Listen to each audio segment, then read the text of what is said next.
gente meio que fica na dúvida.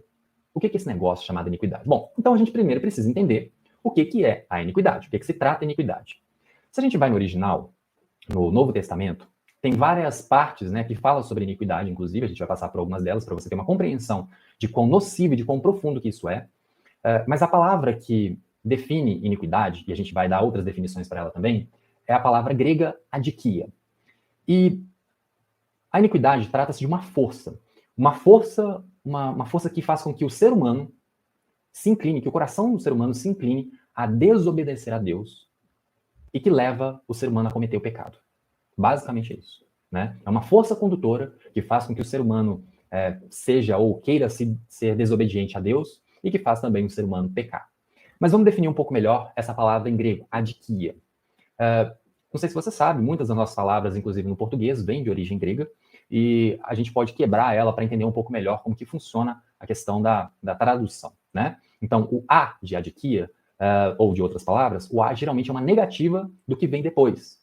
Dikia tem origem na raiz do grego dike, que significa justiça. Então, de uma forma super literal, seria algo como não justo, né? A, não, dike, ou dikia, justo, ou justiça, não justiça. Então, basicamente, a adikia, ou injustiça, é tudo aquilo que se refere que é contra a lei de Deus. É tudo que se refere àquilo que viola ao que Deus diz, ao que Deus orientou ou ao que Deus ordenou. É tudo que é divinamente desaprovado. Divinamente desaprovado. Então, adikia, ou injustiça, ou maldade, ou malícia, né, tem a ver justamente com essa questão de ser divinamente desaprovado, que vai contra aquilo que Deus disse, aquilo que Deus ordenou. E adikia, no caso, a iniquidade, ela trata-se de algo muito, muito sutil e que a gente tem que prestar bastante atenção.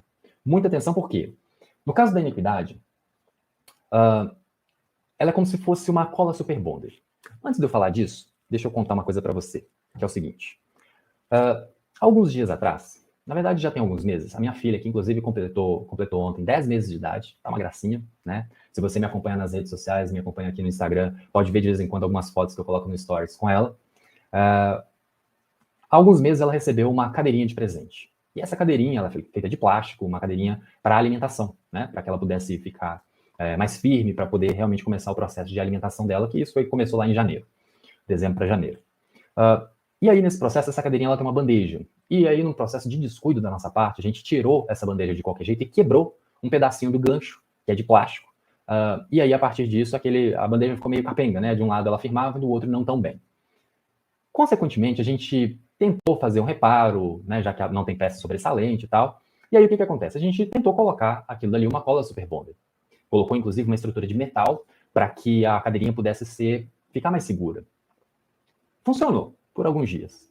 Mas com tira, coloca da bandeja, que é natural, afinal precisa fazer isso para ela poder entrar e sair nessa cadeirinha, né, da estrutura, acabou que essa pecinha voltou a quebrar de novo.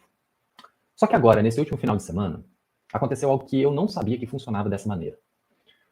Levei essa bandeja para casa dos meus pais e lá, né, mostrei para meu pai que a gente precisava restaurar aquilo dali, e ele fez um negócio que, eu não sei se você sabe, eu não sabia e eu fiquei chocado. Que é o seguinte: ele passou cola super bonder e quando a cola estava secando, ele colocou bicarbonato de sódio. Aquele negócio ali simplesmente colou de uma maneira super rápida e meio que empedrou, cristalizou a cola junto com plástico, junto com ferro, foi uma coisa só. E ficou muito, muito firme. Muito mais do que cola super bonder. Então, assim, se você acha que cola super bonder cola, experimenta misturar com bicarbonato de sódio, mas toma cuidado com a mão e toma cuidado com a superfície que você está colando, porque é instantâneo, é muito rápido, coisa de segundos mesmo. Coisa de segundos estava colado.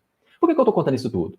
Porque no caso da iniquidade, que é o que a gente está falando aqui, que é a doença espiritualmente transmissível, que realmente te prejudica não só na sua vida financeira, mas em relação a tudo, a iniquidade é uma cola extremamente aderente, muito mais do que cola super bonder e bicarbonato de sódio.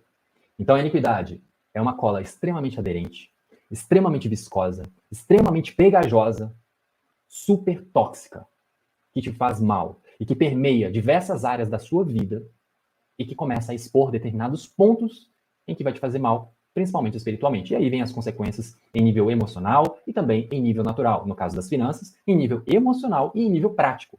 Porque se você não está bem com as suas emoções, você não consegue executar com tanta liberdade, com tanta eficiência aquilo que precisa ser feito em relação ao seu dinheiro. O emocional e o financeiro prático, eles estão extremamente conectados. A gente acha que não, algumas pessoas acham que não, mas assim, hoje muita gente fala sobre finanças comportamentais, então já tem um entendimento que a parte psicológica e emocional do ser humano impacta diretamente a vida financeira. Então, consequentemente, uma coisa está ligada com a outra, mas não conectam esse lado espiritual. E, consequentemente, a gente acaba não entendendo o porquê de muitas vezes a gente não conseguir progredir também financeiramente.